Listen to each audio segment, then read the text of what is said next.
Hi friends, welcome to my YouTube channel of friends. So friends, ఈరోజు మనం IBPS PO exam mains exam ఇంకా ఒక్క రోజే ఉంది. సో రేపే IBPS PO mains exam. So ఎంతవరకు వచ్చారు మీరు? సో చాలా కష్టపడ్డారు. సో ఈ ఒక స్టెప్ ఉంది. సో ఇక్కడ కొన్ని మనం ఈ స్టెప్ లో సక్సెస్ అవడానికి కొన్ని టిప్స్ అండ్ స్ట్రాటజీతో మీ ముందుకు వచ్చాను. So friends, IPS PO mains exam so 30th November అంటే రేపే IPS PO main exam. So అయితే ఈ మెయిన్ ఎగ్జామ్ ని క్రాక్ చేయాలంటే కొన్ని టిప్స్ అండ్ స్ట్రాటజీ మీరు ఖచ్చితంగా ఫాలో అవ్వాలి. సో ఎందుకంటే టిప్స్ అండ్ స్ట్రాటజీ ఫాలో అవ్వాలంటే, సో మీరు ఇంతవరకు వచ్చారు and this is the biggest exam.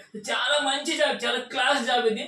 So మంచి జాబ్ ఇది. సో ఈ జాబ్ క్రాక్ చేయాలంటే ఆల్మోస్ట్ ఇది ఫినిష్ చేస్తే, ఈ ఎగ్జామ్ లో వీళ్ళని ఎక్కువ మార్క్స్ తీసుకొస్తే సో మనం ఈజీగా జాబ్ క్రాక్ చేయొచ్చు. మనం ఈజీగా జాబ్ ని చేసుకోవచ్చు. అయితే ఇందులో కొన్ని టిప్స్ ఉంటాయి. సో దాన్ని ఫాలో. అంతకంటే అసలు ఎగ్జామ్ ఎలా ఉంటది, ఎగ్జామ్ ప్యాటర్న్ ఏంటి ఒకసారి చూద్దాం. ఇది ఎగ్జామ్ ప్యాటర్న్. సో ఒక్కొక్క సెక్షన్ ఎన్ని క్వశ్చన్స్, ఎన్ని మార్క్స్ ఉంటాయి, ఎంత టైం ఉంటుంది ఒకసారి చూద్దాం రండి. So reasoning and computer aptitude 45 questions ఉంటాయి, 60 మార్క్స్ ఉంటుంది. 60 minutes లో ఈ సెక్షన్ కంప్లీట్ చేయాలి. అండ్ ఇంగ్లీష్ లాంగ్వేజ్ 35 క్వశ్చన్స్ ఉంటాయి, 40 మార్క్స్ ఉంటుంది. 40 minutes లో ఈ సెక్షన్ కంప్లీట్ చేయాలి. And data analysis and interpretation 35 questions ఉంటాయి, 60 మార్క్స్ ఉంటుంది. 45 minutes లో ఈ సెక్షన్ కంప్లీట్ చేయాలి. 35 క్వశ్చన్స్ 60 మార్క్స్ ఉంటాయి. And general economy and banking 40 questions 40 marks 35 minutes. Okay, ఇది అయిన తర్వాత అప్పుడు ఇంగ్లీష్ లాంగ్వేజ్ ఒక లెటర్ అండ్ ఎస్సే 2 క్వశ్చన్స్ ఉంటాయి, ఒకటి లెటర్ ఒకటి ఎస్సే. సో 25 మార్క్స్ ఉంటాయి, మాక్సిమం 30 minutes. అయితే ఫ్రెండ్స్ చూడండి ఇక్కడ. So data analysis and interpretation 35 questions ఉంటే 60 మార్క్స్ ఉంటాయి. ఓకే, అండ్ రీజనింగ్ 45 అంటే 60 మార్క్స్ ఉంటాయి. And English language 35-40 and general economy and computer 40-40. So but ఈ టైమింగ్ అని చూడండి. ఈ టైమింగ్ అనేది already pre different timing system మనకి ఈ టైమింగ్ ఇచ్చేస్తూ ఉంటుంది, ఇండివిజువల్ టైమింగ్. సో దీని టైమింగ్ మనం స్కిప్ చేయలేం. సో అది ఆ సెక్షన్ రాగానే దాన్ని అటెంప్ట్ చేయాలి. అయితే ఈ 60 minutes లో ఈ 45 క్వశ్చన్స్ అటెంప్ట్ చేయాలి. ఈ 40 minutes లో 35, ఈ 45 minutes లో 35, ఈ 30 minutes లో 40. సో ఇలా క్వశ్చన్స్ అటెంప్ట్ చేసి మాక్సిమం మార్క్స్. సో మెయిన్స్ లో మాక్సిమం మార్క్స్ తీసుకొస్తే బెనిఫిట్ ఏంటంటే, సో మెయిన్స్ లో మాక్సిమం మార్క్స్ తీసుకుంటే ఆల్మోస్ట్ జాబ్ కన్ఫర్మ్. మెయిన్స్ లో మాక్సిమం మార్క్స్ కట్ ఆఫ్ కంటే ఒక 10+ ఎక్కువ నీకు వచ్చాయంటే so almost job confirm. So ఇది మంచి ఎగ్జామ్ ఇది. అయితే దీన్ని క్లియర్ చేయాలంటే కొంచెం టిప్స్, అంటే ఎక్కడ ఎలా సాల్వ్ చేయాలి, ఏ క్వశ్చన్ పిక్ చేసుకోవాలి, ఇలాంటివి చూద్దాం ఫ్రెండ్స్. సో ఎప్పుడు కూడా మెయిన్స్ అవని ప్రిలిమ్స్ అవని మనం ఎగ్జామ్ లో ఏ క్వశ్చన్ దగ్గర కూడా స్టక్ అయిపోకూడదు. ఏ క్వశ్చన్ పట్టుకుని ఆగిపోకూడదు. ఇది రాలేదు అని చెప్పి టైం వేస్ట్ చేయకూడదు. సో టైం వేస్ట్ చేయకుండా మనం నెక్స్ట్ క్వశ్చన్ మూవ్ ఆన్ అవ్వాలి. అయితే ఈ పర్టికులర్ ఎగ్జామ్ లో ఈ టైం అనేది మన చేతుల్లో ఉండదు, డైరెక్ట్ గా వాడేస్తారు కాబట్టి. సో 60 minutes లో ఈ 45 సాల్వ్ చేయాలి. సో రీజనింగ్ లో ఫస్ట్ 45 సాల్వ్ చేయాలి. ఎలా అంటే ఫస్ట్ 20 seconds 30 seconds మొత్తం క్వశ్చన్స్ అన్ని చూడాలి. మొత్తం క్వశ్చన్స్ అన్ని చూడడానికి ఫస్ట్ 20 seconds 30 seconds కేటాయించాలి. ఏం కాదు ఫ్రెండ్స్, ఏం ఇష్యూ కాదు. ఫస్ట్ క్వశ్చన్స్ అన్ని చూడడానికి సో 20 seconds 30 seconds కేటాయించాలి. ఇచ్చిన తర్వాత అప్పుడు మనకి ఎక్కడ క్వశ్చన్ వచ్చు, మనకి ఏ క్వశ్చన్ నెంబర్ నుంచి క్వశ్చన్ మనకు వచ్చు, సో ఏది మనం ఈజీగా సాల్వ్ చేయగలం దాన్ని ఫస్ట్ సాల్వ్ చేయాలి. తర్వాత మిగిలిన అని సాల్వ్ చేయాలి. బట్ ఏ క్వశ్చన్ దగ్గర కూడా ఎక్కువసేపు స్ట్రక్ అవ్వకూడదు, స్ట్రక్ అయి ఉండకూడదు. ఫటాఫట్ వేగంగా సాల్వ్ చేసుకుంటే నెక్స్ట్ క్వశ్చన్కి వెళ్ళాలి. సో ఈజీగా రీజనింగ్ లో మంచి మార్క్స్ తెచ్చుకోవచ్చు. అండ్ ఇంగ్లీష్ లాంగ్వేజ్ కూడా so 35 questions 40 minutes sufficient time. 40 minutes sufficient time, చాలా టైం ఉంటుంది. సో చాలా ఈజీగా మీ ప్రిపరేషన్ బేస్డ్, మీరు ఎంతైతే ప్రిపరేషన్ చేశారో ఆ ప్రిపరేషన్ బేస్డే మనం ఎగ్జామ్ రాసుకోండి. సో చాలా బాగా వస్తుంది, చాలా బాగా అవుతుంది. సో మీరు ఇంకొక రకంగా ఆలోచించొద్దు, ఖచ్చితంగా ఎలా చేయండి. And next data analysis and interpretation.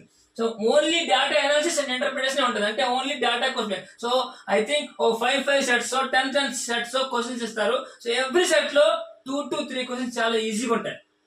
ఇంకో 1 to 2 క్వశ్చన్ మేబీ క్యాలిక్యులేషన్ అనేది ఇన్వాల్వ్ అయ్యి ఉండొచ్చు. బట్ 2 to 3 క్వశ్చన్స్ చాలా ఈజీగా ఉంటాయి. So pick them. సో ఆ క్వశ్చన్స్ ని ఫస్ట్ పిక్ చేసుకోండి, వాటిని అటెంప్ట్ చేయండి, తర్వాత రిమైనింగ్ అటెంప్ట్ చేయండి. అలా అటెంప్ట్ చేయాలంటే ఫ్రెండ్స్ మీరు ఈ 35 క్వశ్చన్స్ ని ఫస్ట్ 10 seconds 20 seconds లో ఫటాఫట్ ఒకసారి అన్ని క్వశ్చన్ చూడాలి. అన్ని క్వశ్చన్ ని కంప్యూటర్ లో విజిట్ చేయాలి. ఏ క్వశ్చన్ ఎక్కడ ఉంది, ఏ క్వశ్చన్ అని విజిట్ చేయాలి. విజిట్ చేస్తేనే మనకి ఆ క్లారిటీ వస్తుంది. అప్పుడు ఏ క్వశ్చన్ ముందు చేయాలి, ఏ తర్వాత చేయాలి. డేటా ఇంటర్ప్రిటేషన్ లో ఫస్ట్ ఏది తీసుకోవాలి, అది తీసుకుంటే అందులో 5 వస్తాయి. అంటే సో అండ్ సో టాపిక్ లో నేను స్ట్రాంగ్, లేకపోతే సో అండ్ టాపిక్ నేను స్ట్రాంగ్, ఇది చేయగలను బేస్డ్ ఆన్ యువర్ ప్రిపరేషన్. ఎంతవరకు మీరు చేసిన ప్రిపరేషన్ బేస్ లో మీరు అక్కడ ఆ స్పాట్ లో డెసిషన్ తీసుకోవాలి. అలా తీసుకున్న డెసిషన్ కరెక్ట్ అయితే మీరు ఎగ్జామ్ బాగా రాయగలరు. And next general economy and banking awareness. General economy banking awareness, banking కోసం 40 questions 40 bits. ఇది ప్రిపేర్ అయ్యి ఉండాలి. ప్రిపేర్ అయ్యి ఉంటే ఈ టైంలో మనం చాలా ఈజీగా రాయొచ్చు. And then SI SA letter and SA. So letter and SA, ఒక లెటర్ ఉంటుంది, ఒక ఎస్ఏ ఉంటుంది, ఆ ఫార్మాట్స్ అన్ని ఉంటాయి. సో ఎప్పటి వరకు ఎప్పటికే మీరు ఆల్రెడీ ప్రిపేర్ అయి ఉండాలి. సో ఖచ్చితంగా ప్రిపేర్ అవ్వండి. అయితే ఫ్రెండ్స్ ఇప్పుడు అన్ని 10 సెకండ్స్ 20 సెకండ్స్ లో మొత్తం అన్ని చూసి అని అన్నాం కదా, అది ఎలా చూసిన ఏ క్వశ్చన్స్ ఎక్కడ గుర్తుపెట్టుకోవాలి ఒకసారి చూద్దాం.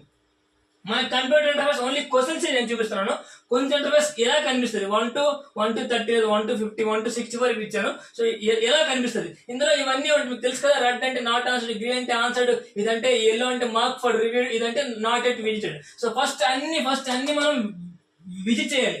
ఎక్కడైతే మనకి నచ్చిన క్వశ్చన్ ఉంటుందో, ఫర్ సపోజ్ ఒక 5 సెట్స్ ఒక డేటా ఇంటర్ప్రిటేషన్, ఇంకో 5 సెట్స్ ఇంకో డేటా ఇంటర్ప్రిటేషన్. సో ఇక్కడ స్టార్టింగ్ క్వశ్చన్ కాబట్టి దీన్ని మార్క్ ఫర్ రివ్యూ పెట్టుకోవాలి 1 ని, ఆ తర్వాత 20, ఇలా మొత్తం 30 క్వశ్చన్స్. ఈ 40 క్వశ్చన్స్ అన్ని ఒకసారి చూడాలి. మనకి ఎక్కడెక్కడైతే ఏ సెట్ అయితే మనం చేయగలం అక్కడ మార్క్ ఫర్ రివ్యూ పెట్టుకోవాలి. వీలుంటే రఫ్ పేపర్ రాసుకోవాలి.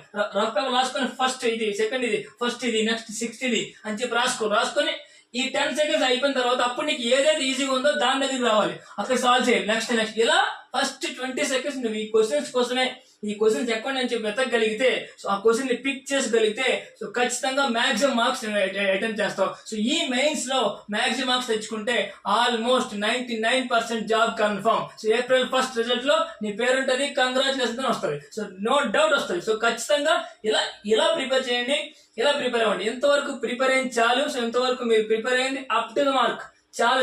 ఒక జాబ్ కొట్టడానికి అది చాలా ఎక్కువ. సో అది up to the mark. So దాన్ని పక్కన పెట్టేయండి. 1 డే ఉంది. సో ఈ 1 డే లో ఓన్లీ జీకే, అది banking awareness and general economy, దాని మీద కాన్సన్ట్రేషన్ చేయండి. సో వీలుంటే ఎస్ఏ అండ్ లెటర్ రైటింగ్, దాని మీద కాన్సన్ట్రేట్ చేయండి. ఇంకేం చదవద్దు. సో ప్రశాంతంగా ఫ్రీ మైండ్ తో ఉండండి, బాగా రెస్ట్ తీసుకోండి. సో ఈ 1 డే, ఈ 1.5 డే మీ లైఫ్ ని మార్చబోతుంది. సో ఇంకోటి మైండ్ లో పెట్టుకోకుండా, సో చాలా పీస్ ఆఫ్ మైండ్ తో ఉండండి. ఓన్లీ జీకేనే మళ్ళీ చదవండి. సో మిగిలినవన్నీ వదిలేయండి. మీ preparation up to the mark. I know మీరు బాగా ప్రిపేర్ అయిన up to the mark. So ఆ జనరల్ అవేర్నెస్, ఆ రీజనింగ్ అండ్ ఆ క్వాంటిటీ లేకపోతే డేటా ఇంటర్ప్రిటేషన్ అది చాలా బాగా చేయండి, ప్లాన్ గా చేయండి. First 30 questions, 30 seconds and 40 seconds questions అన్ని చూడండి. చూసి మార్క్ ఫర్ రివ్యూ పెట్టుకుంటే మనకి ఈజీ వస్తుంది. ఓకేనా friends? So all the best. So exam బాగా రాయండి, మీ లైఫ్ ని మార్చిపోయే ఎగ్జామ్ ఇది. సో ఎగ్జామ్ బాగా రాయండి. రాసి వచ్చిన తర్వాత ఈ వీడియో కింద కామెంట్స్ చేయండి, మీరు ఎలా రాశారు, ఎలా ఫాలో అయ్యారు, మన స్ట్రాటజీ మీకు ఎగ్జామ్ లో ఎంతవరకు ఉపయోగపడింది. సో కింద కామెంట్స్ చేయండి friends. So thank you friends. So like the video, share the video and please subscribe to my YouTube channel. Thank you friends. Thank you so much.